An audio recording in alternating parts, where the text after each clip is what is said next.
Hello, and welcome to a new episode of Random Thoughts and Views with Jan. In today's episode, I'm going to talk about media personality turned mental health guru Charlamagne the God and the historical sexual assault allegation that refuses to go away. Charlamagne the God, whose legal name is Leonard McKelvey, has demanded a federal court judge dismiss the lawsuit brought by the woman who accused him of sexual assault at a 2001 party. According to court documents obtained by radaronline.com, the Breakfast Club host has denied all allegations of wrongdoing in the case. As reported last year, the alleged victim, Jessica Reed, sued McKelvey for alleged sexual assault, battery, and defamation. In 2017, YouTuber and media personality Troy Terrain broke the story that in 2001, the radio host was arrested on a warrant stemming from a charge of criminal sexual conduct with a minor in the second degree. Court documents accused a then 22-year-old McKelvey of willfully, unlawfully, and feloniously engaging in penile and vaginal intercourse with a 15-year-old female child. Reed's mother reported the assault to the police. The officers were told that Reed was at the Short Stay Naval Recreational Center in Charleston, South Carolina. Upon their arrival, they found Reed intoxicated and crying uncontrollably. She accused McKelvey of assaulting her inside a party. Reed, who wanted to cooperate with the investigation, was later denied that right after her mother made the decision to not allow her to cooperate with the authorities. She then moved with Jessica to a different state. Due to this decision, DNA taken from McKelvey was not tested. So this opened the door to him being able to plead to the lesser charge of contributing to the delinquency of a minor, and he was sentenced to 3 years probation. McKelvey cannot be criminally charged again. In the lawsuit, Reed says she met McKelvey through a mutual friend. She said he invited her to attend his birthday party on June 8, 2001, at the Short Stay Naval Recreation Center. At the party, she claimed to have drank a drink provided by McKelvey. Reed claims the drink caused her to become dizzy and she collapsed, as it felt like her legs gave out and she could not walk. The lawsuit also states that 2 men took Reed upstairs and assaulted her. Once they left, she alleges McKelvey came in and did the same. In the suit, she accuses McKelvey of defaming her when he spoke about the incident publicly years later.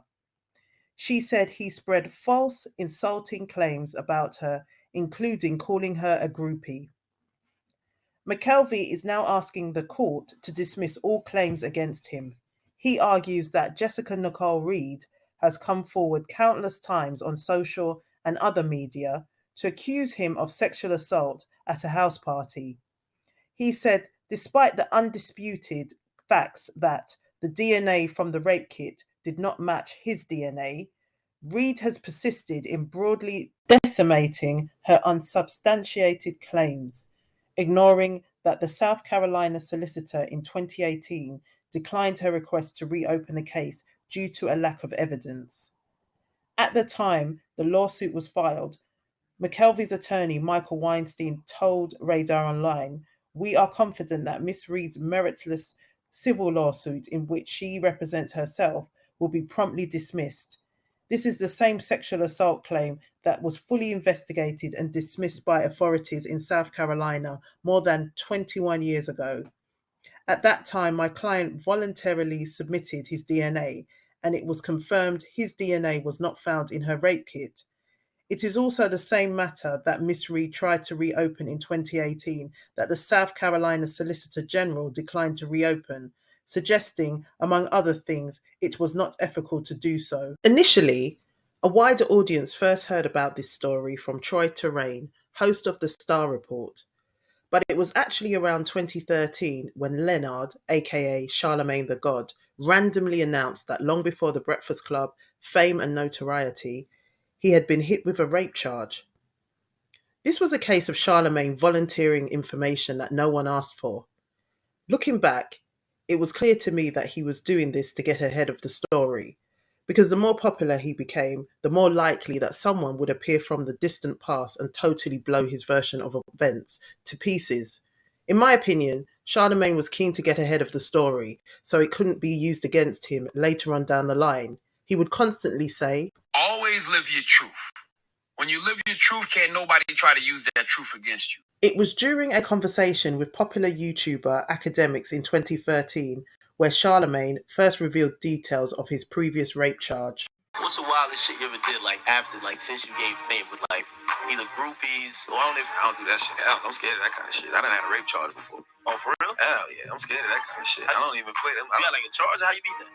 Because I didn't do it. It was a criminal sexual conduct with a minor charge. That means you would have to register for this. Yeah, I was. Right? It was the year 2000, 2001. I think I was 20. I was 20 years old. My cousin had just graduated from high school, and he had got a scholarship to Penn State University. And I had a party, and I had all of these chicks at a party. I was doing overnights I was working at Z93 then. So I had all these chicks there that I met through radio, and chicks that my dude had known. So I used to always see this chick with my dude. So I bought. I invited her to the party. So she was at the party and shit. She got drunk, high, whatever. Something happened in the room with a couple of my dudes. I'm asking them, did they mess with the chick, after the fact, after she pressed charges? And they was like, no. But they was like, yo, she's bugging. I remember the night of, they was like, yo, she's in here bugging out. She's kicking over the TV and she's trying to set shit on fire. I'm like, what the fuck? Because I had left. So the next morning, I'm hearing she said she got raped. She got raped. So I go to the hood to ask what happened. They like, yeah, my cousin who had got the scholarship, yeah, he's in jail now. What you mean he's in jail? He's in jail. They said he raped the girl. I'm like, get the fuck out of here. I go down to the jailhouse, talk to the detective myself. No, they got no one for me. I just told the detective, look, I take full responsibility for anything that happened in the house last night. You gonna take the case? No, but I told her, I said, because I asked around, did anybody bug? I'm like, yo, nobody got raped, yada, yada, yada. They didn't even have my cousin in custody. My other cousins was fucking with me because they was mad they didn't get invited to the party. Hating ass motherfuckers. So my cousin wasn't even in custody. So I went down to the jailhouse for nothing. So I'm like, I take full responsibility for everything. I bought the alcohol. They was like, well, you're not even of age for alcohol. And I'm like, well, how'd you get it? Well, I got a crackhead to get it for me. Whatever. They went down there copping out pleas with they had to do shit. Yeah. So 2 weeks later, they come and arrest me for criminal sexual conduct with a minor. So I had to give blood and hair follicles. Oh, you going down there to initially explain it? They ain't had nobody else depending on. So being that I went down there and took full responsibility, lock him up. Did it get through? You got indicted on it and everything, or now I went to court. And they reduced the charges to contributing to the delinquency of a minor because I had to give blood and all DNA samples, and it wasn't me. Whoever touched it wasn't me. So you didn't get no jail time over that? Nah, I got probation, 4 or 5 months probation or something like that. Man. Something like that's so. So that's the reason I don't play those games with females. Charlamagne's account, tone, and body language throughout this conversation was beyond questionable. 1. Charlamagne claims he was 20 years old at the time. He was born June 29th, 1978, so he would have been 22 going on 23 years old back then in June 2001. In America, the legal drinking age is 21. He was a grown man who was of legal age to drink and purchase alcohol. 2. Charlamagne gives the impression that a then 15-year-old Jessica Reed was just some random girl who turned up at a party with one of his friends. But according to Jessica, he befriended her months before, gained her naive mother's trust, convinced her to attend his birthday party along with her older friend Malika Joyner, and then later allegedly drugged and sexually assaulted her along with his friends Larry and Boo. 3. Charlamagne has described this party as being a lively event where he invited loads of guests. But according to Jessica, when she arrived, there were about 2 or 3 females standing outside the venue, and everyone else was male. It was far from what she was expecting. In a recent interview with YouTuber Tasha K, Jessica described in her own words how she met Charlamagne, what she saw when she arrived at the party that night, and what happened next. I met a friend of his by the name of Rico. I met Rico through my best friend, Shaniqua. I'm not sure how she met him, but, you know, they were close or whatever, and the three of us hung out a few times. One time we hung out, he was dropping me back off at my house. But before dropping me off, he said he had a stop he wanted to make. He wanted to go talk to a friend of his. And I was like, that's cool, whatever. And we pulled up to the radio station. And initially, I was going to stay in the car. But he was like, you know, you can come out, you know, come inside. And because he was going to be a while. And so I went inside and he introduced me to Charlamagne. Okay. After he introduced us, I kind of just sat over to the side while they were talking. But while they were talking, Charlamagne kept trying to, you know, engage me into the conversation, like asking me questions and stuff like that. And I didn't want to be there for real anyway. I was trying to go home. So every time he would try to communicate with me, I was just kind of like brushing it off and not really, you know, engaging the way that he wanted me to. But I also noticed that when he was talking to Rico, he just kept like looking over at me. And it was kind of weird, like, I don't know, like a thirsty look, I guess, the best way I can explain it. He just kept looking over at me. And it kind of made me uncomfortable. I didn't know, you know, I guess he already had it set in his mind, you know what I mean? Kind of where he wanted to go with things. But after me and Rico left that night, Rico dropped me off home. And like a few days later, I got a phone call from Charlamagne. And I don't know how he got my number. I would assume Rico gave it to him. Okay. Because I didn't give it to him. And so he called and he was like, yeah, Charlamagne, we met the other night at the radio station. And he was kind of just like expressing that, you know, that he liked me. Like, it's been so long, I don't remember how that conversation went, but I know that that's what it was about. And I told him, you know, I wasn't into him like that. You know what I mean? And you're 15. You're 15. I was 15. Did you know his age at the time? I think he told me he was like 18. I did not know he was 22. Okay. Yeah. I think he told me he was like 18. Could he pass for 18, like at the time when you looked at him? Yeah, he could. Okay. Mm-hmm. Yeah, he could. But yeah, he expressed that, you know, he was into me, and I told him that I wasn't into him in the way that he was into me. And he was like, well, maybe we can be friends. And I was like, well, you know, that's fine. And so we were just driving, and then we finally pulled up to the villa. But you had to have like military ID to access the villa. And so I don't know how he was able to do that. According to the paperwork, I think it said something about a cousin or someone, an uncle who had gotten them the villa. Okay. And that's why they were able to have the party there. But his name is in the paperwork as well. And so after we pass through the gate, we drive down to the villa, and it's supposed to be a birthday party. So I'm expecting it to just look a certain type of way. I'm expecting there to be music. I'm expecting there to be, you know, like a party. Right. Not only that, by the time we got there, it was really dark. And it just felt really off to me, you know, just pulling up to the villa, and it didn't feel right. And so we walked into the villa, and more guys. I want to say it was maybe, I don't know, I want to say maybe like 15 guys all together, like with the people that we drove there with and the people inside. It's probably about 15 guys all together.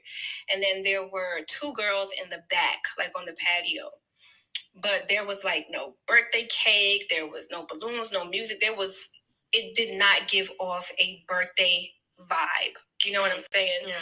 And so that kind of just, you know, made me feel some type of way. And then We sat down, me and Malika sat on the couch, and I remember, I think they were watching a basketball game there too. And Charlamagne started fixing drinks, and he gave Malika a drink. Now, Malika's demeanor that night, like, I don't think she felt nothing. Like, nothing was off to her. Like, I feel like she was just ready to have a good time. Because when Charlamagne made her the drink, she took it, and she was drinking. And he made a drink for me, but I did not want to take the drink. And I told him, I was like, no, I'm good. You know, I don't want to drink or anything. And he told me, he said, you know, nothing's going to happen to you tonight. He said, I'm going to make sure I take care of you.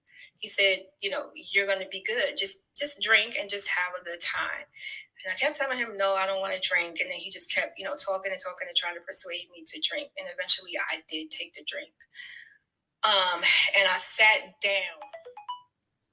And Malika, I looked to my right, and Malika, she had already finished her cup.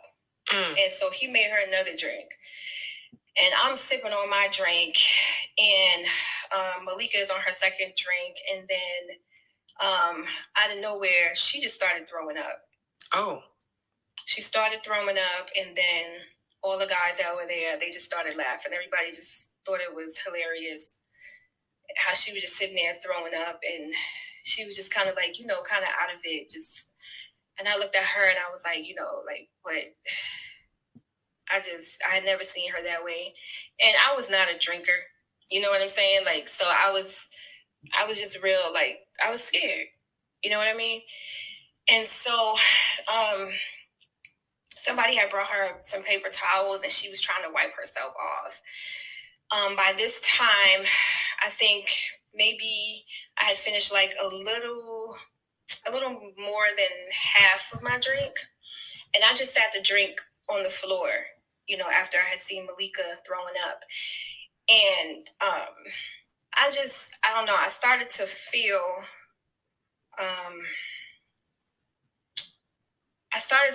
kind of like lightheaded, and I started to feel just different.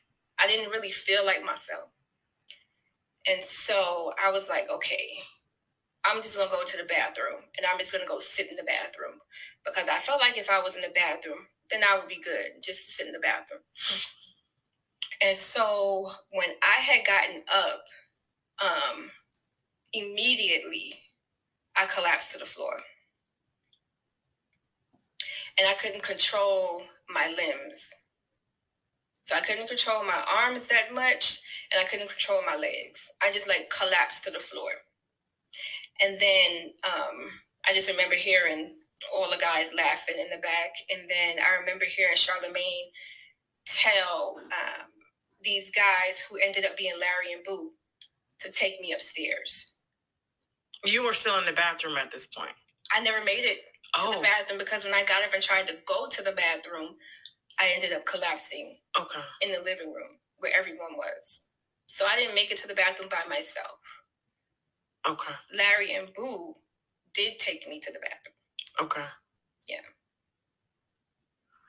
Okay. On me while they were holding me up, and it was...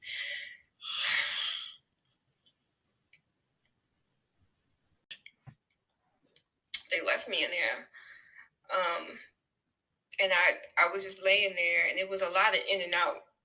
Like, the tall guy, Larry, I think, he would come back and then open the door, close the door, and leave. And it was just a lot of that.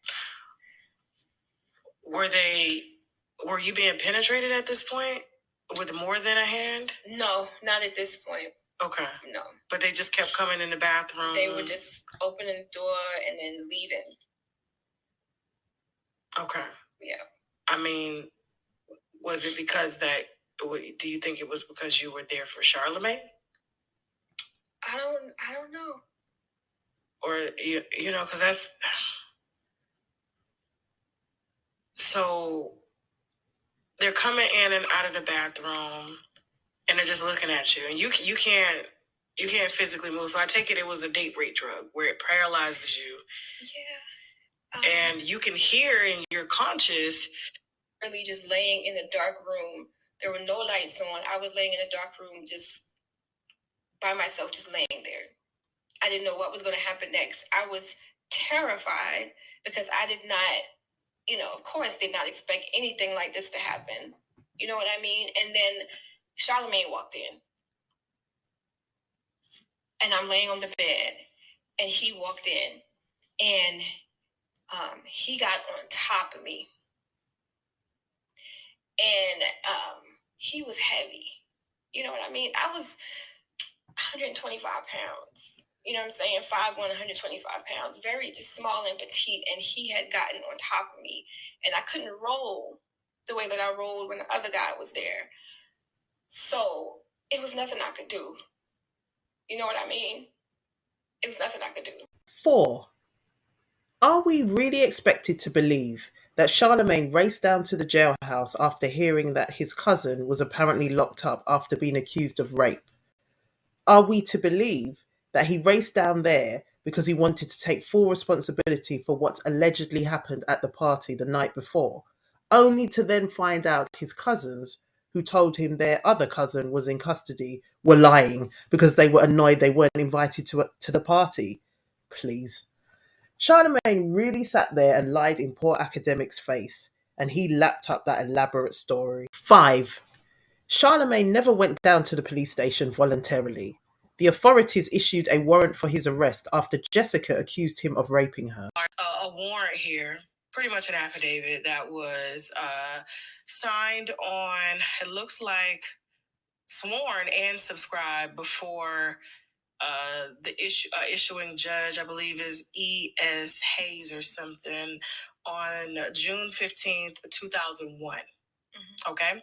And so it starts out with personally appeared before me, a magistrate of this county, affidavit, Detective Guinea Fowler, who first being duly sworn deposes and states that defendant Leonard Larry McKelvey did within this county and state on or around or between June 8th, 2001 and June 9th, 2001 did violate the criminal laws of the state of South Carolina in the following particulars to wit. Now, this document is a little blurry, so I'm kind of trying to make sure I say every word as it is.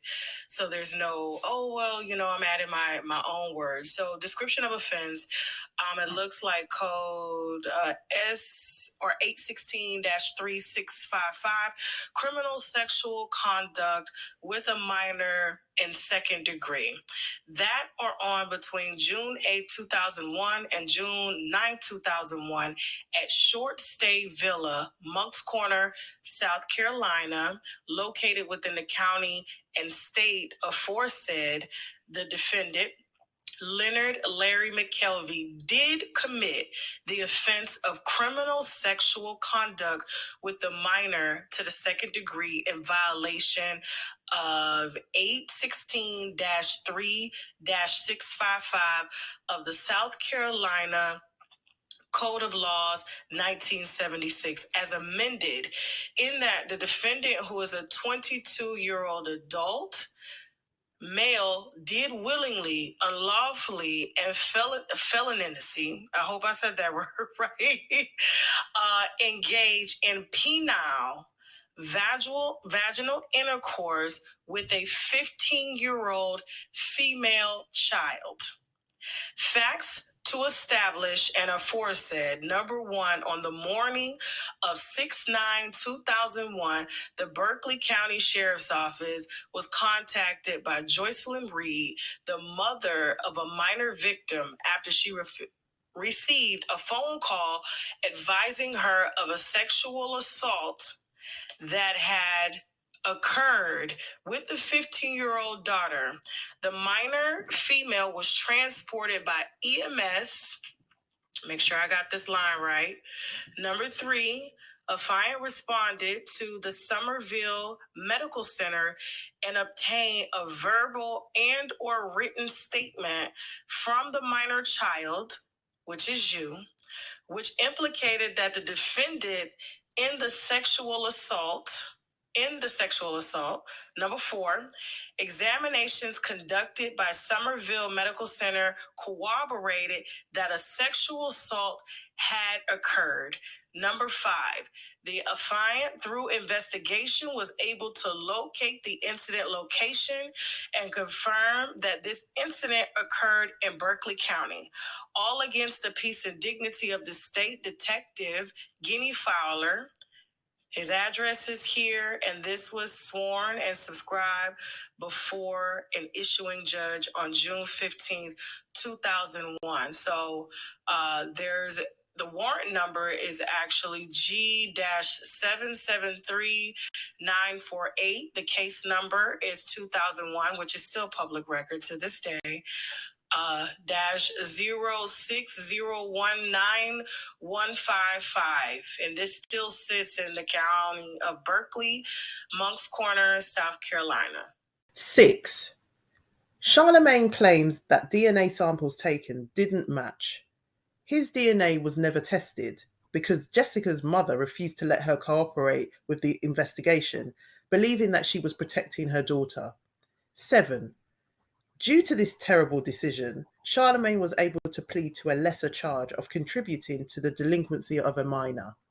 8. Charlamagne and his attorney keep using slick wording and spin when addressing the DNA part of this story and the circumstances that led up to him being able to plead to a lesser charge. 9.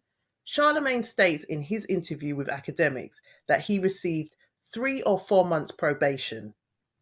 It was 3 years probation. In his 2017 memoir, Black Privilege, Charlamagne also shared a slightly altered version of what happened on the night of June 8th, 2001. The other turning point happened a few years later when I had already started to get in the radio. Even though I was finally pursuing my passion, I was also still hanging around with my street dudes. I wanted to have it both ways, but the universe was about to let me know that wasn't an option. I learned that once and for all on June 8th, 2001. I decided to throw a party to celebrate my cousin Kente Palmer getting a football scholarship to Penn State. I rented a cabin at a place called Short Stay on nearby Lake Moultrie and invited a whole gang of people to come over and party. The night started off great. Lots of drinking, smoking, dancing, and bullshitting. But at some point, one of the girls passed out, and when she woke up later that night, she claimed that some of the dudes at the party had sexually assaulted her. I wasn't there at the time. I'd left to go get some weed. And when I finally heard about what had happened, the entire party had cleared out. Apparently, she gone into a dark room with some guys to have sex, and when she started to protest, one of them said, "Relax, it's Charlamagne." After I heard that rumor, I asked my homeboys who had been there, did anyone touch this girl sexually? Did someone use my name? They all swore to me up and down that nothing had happened. Early the next morning, my phone rang, and I expected it to be about to fall out from the party. Instead, it was my friend Booby who delivered the chilling message, "Yo, Scrap is dead." Scrap was Jarrell's cousin, someone I considered a big brother. Turns out he had died after driving home from a club drunk, hitting some railroad tracks at a high speed and flipping his car over. I couldn't process the information. I needed to get out of the house and talk to someone. So I headed over to Kitfield where my cousins always hung out. When I got there, sure enough, they were literally sitting under a tree. I jumped out of the car and started yelling, "Yo, Scrap is dead. He's dead." My cousins just looked at me and said, "Yeah, Kente is in jail too." "What?" I asked. "What's he in jail for?" "Man, you didn't hear? They said he raped a girl at that party last night." When I heard that, I was doubly devastated. Kente was about to go to Penn State, one of the most powerful football programs in the country. He had a chance of ending up in the NFL if things broke his way. I knew he hadn't been involved, but just the accusation alone could derail his dreams before they'd even begun. I hopped back in my car and drove straight to the police station to help clear Kente's name. When I got there, I told the officer at the desk that the whole party had been my idea. I rented the cabin. I bought the alcohol. I went out to get weed. I invited the girls. That was all my doing, I told her. I take full responsibility. Kente didn't set any of that up, and I know he didn't touch that girl. The officer listened to my confession, took a statement, and then said, "Okay, well, thank you for coming down here and sharing that. I'll let you know if we need anything else from you." Before I left, though, the cop hit me with a surprise. Kente hadn't been arrested for anything. Turned out my cousins had made the whole story up just to mess with me because they hadn't been invited to the party. I'd like to say I was shocked they'd do that, but I could believe it all too well. My older cousins had always hated on Kente and myself because we were younger and going places. Rather than cheer us on, they got more satisfaction out of trying to trip us up. The police did come and arrest me a few weeks later in connection to the assault. They took a couple of blood and hair samples, but released me the same day. Eventually, the criminal sexual charges were dropped, but I was hit with a charge of contributing to the delinquency of a minor because I brought the alcohol to the party. After Jessica appeared to tell her story, panic set in. Jessica's sudden first appearance on the Star Report led to the re-emergence of old footage and audio where Charlamagne could be seen and heard saying inappropriate things to female guests who appeared on The Breakfast Club. But the worst of it could be heard on his podcast, The Brilliant Idiots, with co-host Andrew Schultz. Charlamagne would often share some very sketchy stories from his past on the show. South Carolina, I got this girl real drunk, and that sentence sounds a little fishy. I got her drunk. I didn't just get her drunk. I remember I went to the sex store and got Spanish Fly. Oh, so you raped her? Shut up. Spanish Fly. They sell it in the sex store. I'm telling the truth. They sell it in the Spanish store. I had to fucking. They sell knives at the store too. You could put that to a girl's throat and have sex with it. That doesn't mean it's illegal. So I put the Spanish Fly in the E&J. We drinking the E&J and shit. So in my mind, I don't know if this shit really worked, but I feel like I got horny as a motherfucker too. Right? So she was drunk and shit, and we had sex and shit, and like a lot of my boys was trying to come in the room and fuck her. I'm like, nah, shit, like I can't. I'm not doing that. And I'm like, you're on the train on it. That's rape. Yeah. Okay, so it's just one-on-one. It ain't right. Yeah. So the next trains are rape. So the next morning she wakes up. And we talk about it. And she's like, what happened? I'm like, we had sex. She said, okay, well, I'm glad it was you. Then a couple days later, she's like, yo, you sure I only had sex with you?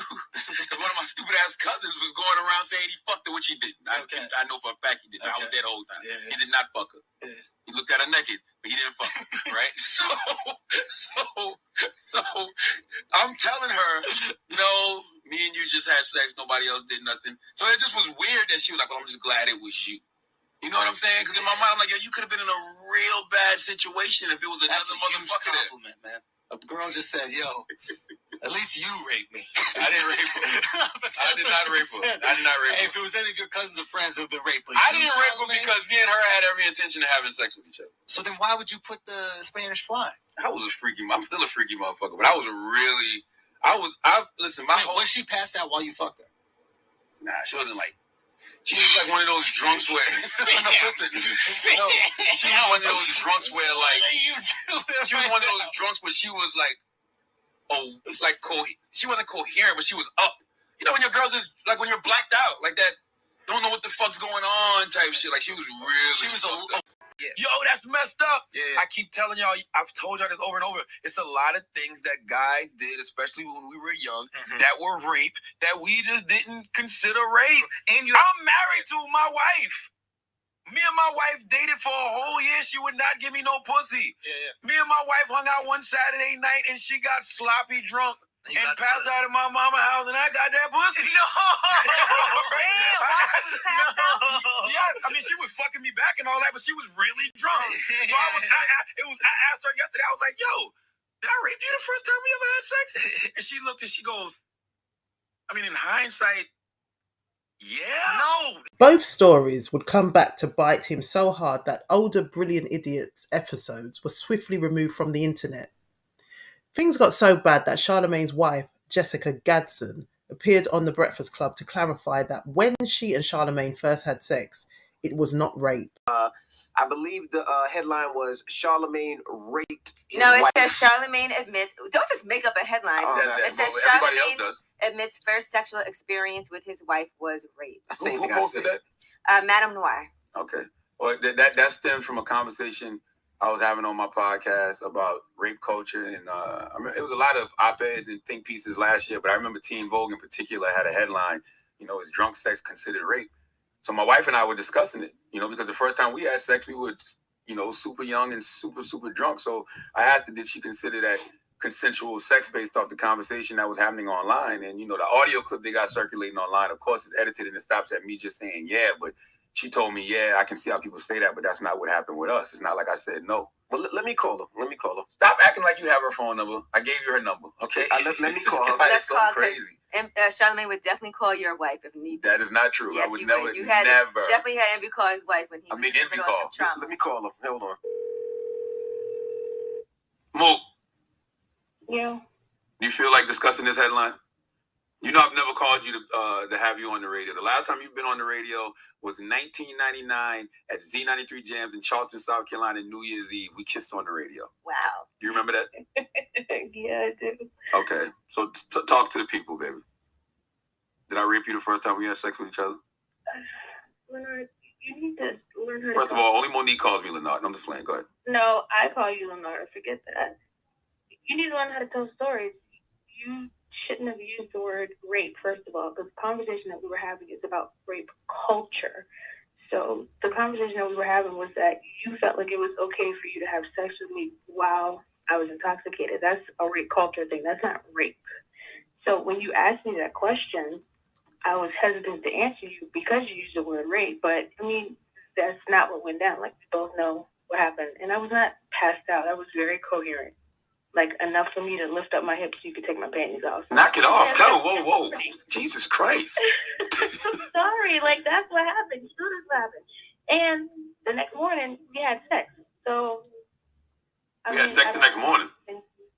Yes, that's what I'm saying. Your memory is for you don't remember anything. And first kiss that night, too. That was our first kiss that night. Wow, you guys dated for a year? That was your first kiss? She made me wait for a year. Yes. You couldn't even she didn't like you really at first. What are you talking about? We used to go on dates all the time. And y'all never kissed for a year? She's a good woman, okay? All right. Angela, are you questioning me? Like, what's up? No, I'm just saying here. For a kiss? Yes, for a kiss. I know this might be inappropriate. Okay, well, don't ask it then. Was he good? Was he at least good? Yeah, have a good morning, baby. I don't know why y'all be acting like my wife's the one for smoke. I'm sure that Charlamagne's wife is a lovely woman, but she sounded confused and naive here. From what I gather, they have been together since their high school days. It should be noted that Charlamagne is 3 years older than his wife, so at the time she was still a teenager when they first started hanging out with each other. She claims they dated for a year but never kissed. I understand there being no sexual intercourse, but no kissing. Were they even dating? It sounds like Charlamagne was firmly placed in the friend zone. Then 1 year later, it suddenly goes from not kissing to having full-on sexual intercourse and kissing for the first time ever after he got her drunk. If they thought this helped to clear up his original story, it didn't. And hearing his wife speak more made the entire situation sound sketchier. While the internet continued to drag up past problematic antics, a rattled Charlamagne decided to use his platform to call out rape culture, a bizarre attempt to convince men that they were all guilty of engaging in rape culture at some point in their lives. He even tried to lead Snoop Dogg down the road to incriminating himself. Understand me as a father and a mother, you do your job to get them to a certain point, and then that's when your teachings have to be in their head, and now they have to take that journey. And then the rest is on them in the game. They're going to learn from there. And we didn't know that was rape culture back then. That wasn't rape culture. You don't try to make me like I was raping nobody. You don't knock it off. You have a bitch from 1993 go, he raped me. Ain't no fun. No. Outside the video when you had the condoms? No. All the homies came in the room? Yeah, exactly. With consent. Further on down the line came the strategic rebranding of Charlamagne the God. He quickly morphed into Mr. Mental Health before our very eyes. Charlamagne used his platforms to bring up the fact that he was in therapy, seeing a therapist once a week on Thursdays.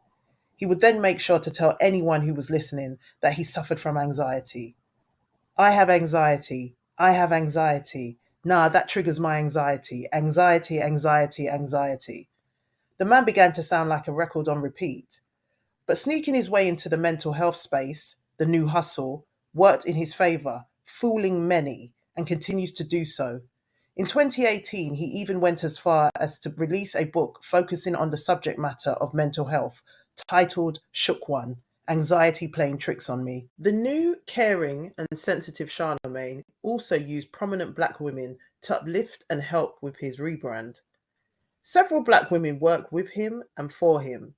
Some he considers very close friends, calling them his sisters and nieces. He strategically creates opportunities for a lot of black women too, and in return, these popular and outspoken individuals help to protect his name and reputation, remaining loyal no matter what. Women who would normally shout, believe women, believe and support black women, have remained mute when it comes to Jessica Reed. One loyal friend, political commentator Angela Rye, who refers to Charlamagne as being her brother, had this to say when asked about the allegations surrounding her bestie. She defended him in a now deleted Instagram post. She wrote, "My brother is neither a molester nor a rapist. He never drugged anyone. He never touched the girl.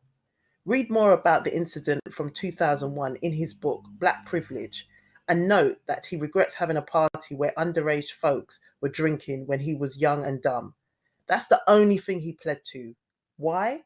Because there was no physical evidence connecting him to the girl. Why? Because he never touched her. I truly pray for her peace of mind. Truly. However, she will not come up on my brother off a lie. I stand for truth before I stand for anything else. God bless you and your family." Angela, who had known Charlamagne for all but 5 minutes, suddenly felt that she was in a position to vouch for this man and his sketchy account. Angela, who lost me as a fan after that post, would have been better off keeping her trap shut. The loyalty to Charlamagne also extends to black media online platforms. The Shade Room, Baller Alert, the Jasmine Brand, the Neighborhood Talk, and Hollywood Unlocked, all known for posting anything and everything, have worked hard to bury the Jessica Reed story on his behalf. That's what I believe. They have deliberately misled their audiences when on the rare occasion they have posted news about this situation, failing to post the full story and solely focusing on Charlamagne's version of events. It is only the YouTube community who has continued to keep Jessica's name and story alive, a community that constantly faced receiving cease and desists from Charlamagne's attorney when they dared to speak on the matter. But funnily enough, no cease and desists have been sent to Jessica, the woman who is telling everyone that she was allegedly drugged and raped when she was 15 years old by Leonard McKelvey, aka Charlamagne the God. A number of celebrity men in recent years have been accused of abuse since the Me Too movement gathered speed, but they haven't been afforded the same level of media protection. And it's not only black media platforms that shy away from reporting on this story. Traditional mainstream media and social media platforms also shy away.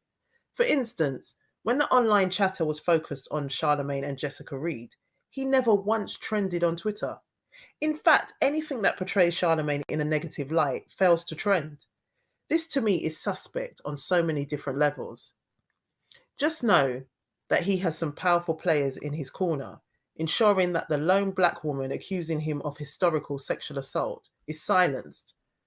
For some reason, the dubious character from Moncks Corner, South Carolina, who became a successful media personality, continues to be embraced, continues to be invited into powerful and influential spaces, continues to be applauded, and continues to be protected. But with a possible defamation trial on the horizon, where he will be forced to have to face Jessica Reed in court and forced to answer questions surrounding events that took place on June 8th, 2001, how long will it be before well-known figures start feeling uncomfortable standing by his side publicly? What you were doing since the first day I met you. You already had it set in your mind what you wanted to do, the way you were looking at me inside that radio station, just lustful and just predatory. You already had it inside of your mind what you were going to do, and you established a relationship with me. You gained my trust. You called me your little sister. You built a relationship with me so that I could trust in you and let my guard down. And that's exactly what I did. I was 15. At 15, you're not thinking someone's out to hurt you. You're thinking, okay, this is someone genuine. They want to be my friend. But that wasn't the case. And you invited me to your birthday party, knowing what your intentions were. You invited me there to violate me and to take advantage of me. And to have your friends violate me and take advantage of me. I was 15 years old. I was a little fucking girl. I was a child. That is so disgusting. To have those thoughts about a kid. You were a grown fucking man. Relationships with my family have fallen apart. Romantic relationships. It's so difficult for me to get into a relationship now. I'm still having to work on trust. Intimacy issues that I struggled with over the years, having to go to a physical therapist because of you violating me. And then you get on your radio show, you get on TV, and you lie, and you act like you're someone you're not, when you know exactly what happened that night. You know that I was not some wild girl getting drunk and getting high and hanging out with your friends. And that was not the case. You know exactly what happened. You don't want the world to see the real you. You are a snake. You are a fraud. You are disgusting. You editor. And you try to clean up your act as soon as I come out with my story and flip the script like you're this revised man. The untold story of Jessica Reed, where she talks about her early life, events leading up to her sexual assault, and the aftermath, is available to watch on YouTube. Also, No Longer Silence, written by Jessica, is available to purchase on Amazon. That concludes today's episode. But for more news, views and thoughts, follow me on Instagram at MadNewsUK, Twitter MadNewsUK, and madnewsuk.com.